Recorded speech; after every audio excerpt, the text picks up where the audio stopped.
Exciting news, we're back in the building.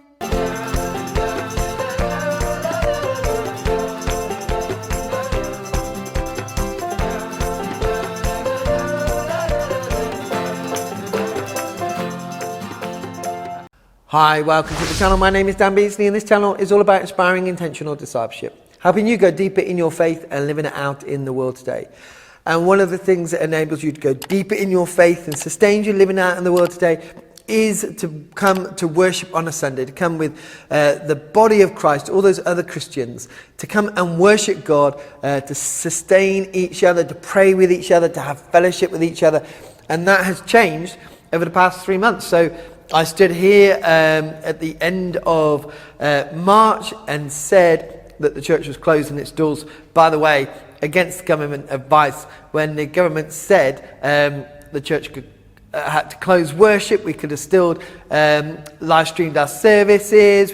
Me as a priest could have come here for private prayer, and we could still have funerals. But the church went against that and completely shut down the church. So we've been shut for the past few months. It's only last week that we could come in and do private prayer. But now, luckily, the church is following government advice. They have announced that we're going to open on the 4th of July, which means 5th of July will be the first Sunday that we can do a service. It will look very different. We're waiting for guidance to come down and tell us exactly what that will look like. But it helps because we're allowed to go 1 meter apart and not 2 meters. So we came in to the church a while ago, or a couple of people, not me, the church wardens, and they measured out how many people could come in if it's 2 meters distancing with the chair setup we had. And even though this is a big church with all these chairs, we could only get 12 in. So it makes a massive difference. We would have used the rest of the building down there, but this is a game changer. This means we can now come to worship. How that, like I said, how that will look like, we'll wait for guidance. Who will come back, we'll have to wait and see, because people will still be shielding and self-isolating, which is the right thing to do, especially if they got symptoms or any symptoms. So that will, but there are some vulnerable people here, so we're going to wait to see what happens there. The other good news is I can finally get this mop cut because it's grown so much.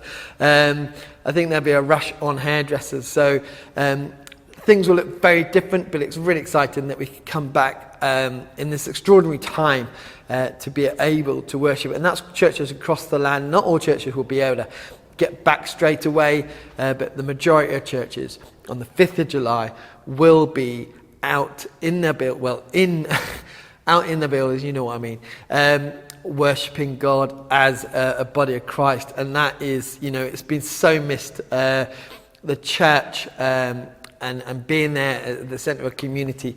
We've had to do it in different ways. It would have been great if the doors could have been open for all those who needed sanctuary, who needed that time for the church to be there in a time of crisis. I'll do another video on that, what I thought of the lockdown and the Church of England's decision. So keep a lookout for that. If you're not subscribed to the channel, subscribe to the channel as that comes up. But I think the most important thing is God's always there. We have adapted as a church, a bit too late, mind you. All the online stuff everyone's raving about. The internet's been around for like 20 years, more than 20 years, and we've only just started as a church. It took a global pandemic to get us on there, so we need to, as a change, take this opportunity of what's happened to really look where we're at and where we are. I had a great conversation with friends about churches fundraising and what they do and the priorities that they got. That this helps us now to look at the priorities. So hopefully the church will look very, very different going forward, and we will get our priorities straight. And one of those is obviously preaching the gospel. So great news. Let's look what it looks like. Travel on this journey with me when I can get back on track with my ministry here after being here 4 months and the church closing. So it has been done online, it has been done in other ways, but worship is integral for us as Christians. So now we start a new journey.